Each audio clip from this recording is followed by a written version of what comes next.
যারা জীবন দিয়েছেন এবং বাংলাদেশের প্রতিটি গণতান্ত্রিক আন্দোলনে মুক্ত রাখার জন্য, এই দেশের স্বাধীনতা এবং সার্বভৌমত্ব অক্ষুণ্ণ রাখার জন্য যারা জীবন দিয়েছেন, প্রতিটি বীর শহীদকে আমি স্মরণ করছি।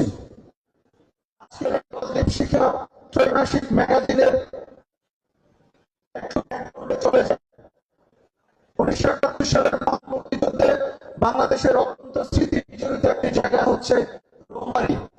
কুড়িগ্রাম জেলার একটি উপজেলা, ভারতীয় সীমান্তবর্তী একটি উপজেলা হচ্ছে রৌমারী। সেই রৌমারী উপজেলায় আমাদের নেতা শহীদ প্রেসিডেন্ট জিয়াউর রহমান, যিনি বাংলাদেশের জাতীয়তাবাদ প্রবর্তন করেছিলেন, তিনি সেখানে অস্থায়ী সরকার কাঠামো স্থাপন করেছিলেন। সেই অস্থায়ী সরকার কাঠামোর আওতায় তিনি সেখানে ডাক বিভাগ স্থাপন করেছিলেন, তিনি সেখানে মার্শাল কোর্ট স্থাপন করেছিলেন, তিনি সেখানে আইন বিভাগের যেই কার্যক্রম পরিচালনা করার মতো অনেকগুলো প্রতিষ্ঠান স্থাপন করেছিলেন। এবং সেই রৌমারীতেই শহীদ প্রেসিডেন্ট জিয়াউর রহমান প্রায় 65,000 মুক্তিযোদ্ধাকে সেখানে তিনি ট্রেনিং দিয়েছিলেন। এবং সেই রৌমারী থেকেই শহীদ প্রেসিডেন্ট জিয়াউর রহমান অনুধাবন করেছিলেন যে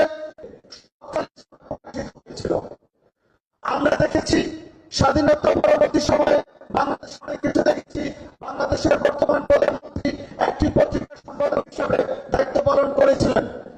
আমরা যখন ফ্যাসিবাদের সময়ে সংগঠনের দায়িত্ব পালন করেছিলাম, জনাব তারেক রহমান আমাদেরকে নিয়ে সেখানে কাজ করেছিলেন। তিনি আমাদেরকে পড়াশোনায় সক্রিয় করেছিলেন। তিনি আমাদেরকে নিয়ে কিন্তু আমরা দেখেছিলাম 2024 সালের 5ই আগস্ট পূর্ববর্তী সময়ে বাংলাদেশে যখন উত্তাল রাজনীতি নতুন ভাবে শুরু হয়েছিল, সেই উত্তাল রাজনীতির দ্বারাই বাংলাদেশ জাতীয়তাবাদী ছাত্র দলের নতুন সকালে উপস্থিত হয়েছে।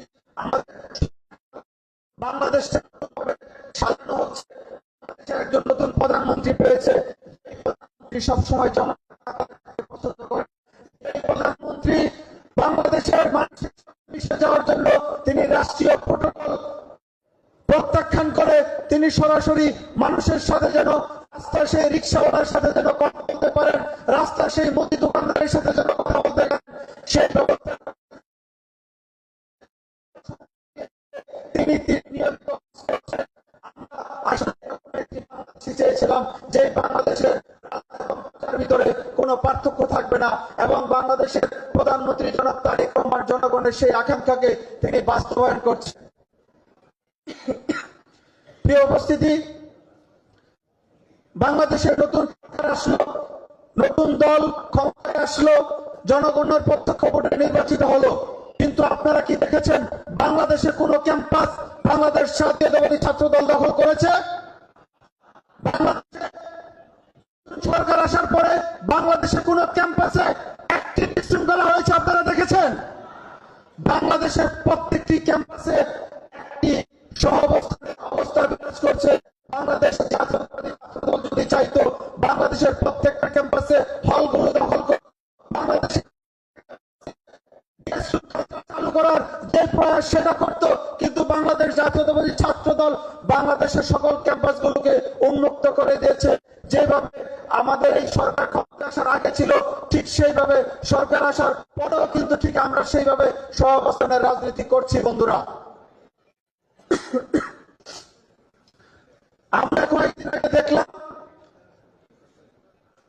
খুলনা প্রকৌশল বিশ্ববিদ্যালয়ে 5ই আগস্ট পরবর্তী সময়ে আমরা দেখেছিলাম যে খুলনা প্রকৌশল বিশ্ববিদ্যালয়ের ছাত্র দলের নেতা কর্মীদের উপর তৎকালীন বৈষম্যবিরোধী ছাত্র আন্দোলন এবং ইসলামী ছাত্র শিবিরের গুপ্ত নেতা কর্মীরা, ছাত্র দলের নেতা কর্মীরা যখন ক্যাম্পাসে গিয়েছিল তাদের উপর হামলা করেছিল।